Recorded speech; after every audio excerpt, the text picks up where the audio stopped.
Sebanyak 127 orang tewas dalam kerusuhan supporter yang pecah seusai pertandingan Derby Jawa Timur, Arema FC vs Persebaya Surabaya di Stadion Kanjuruhan di Kabupaten Malang, Jawa Timur Sabtu 1 Oktober 2022 malam.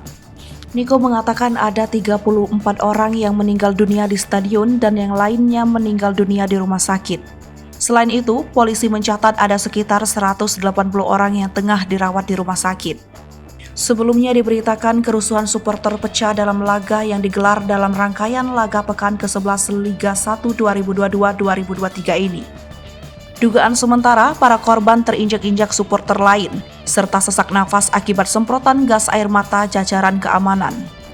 Berdasarkan pantauan Kompas.com, kericuan terjadi setelah para supporter turun ke lapangan karena tidak terima atas kekalahan tim Singoedan dalam menjamu Persebaya Surabaya dengan skor 2-3. Mereka tampak tidak terima dan merangsek turun ke lapangan, meloncati pagar. Jajaran pengamanan pun terlihat kewalahan menghalau kericuan tersebut. Puncaknya, pihak keamanan menembak gas air mata ke kerumunan supporter tersebut.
Hai pemirsa Sri Popo TV, jangan lupa komen, like, dan subscribe, serta tonton terus berita-berita terupdate lainnya ya.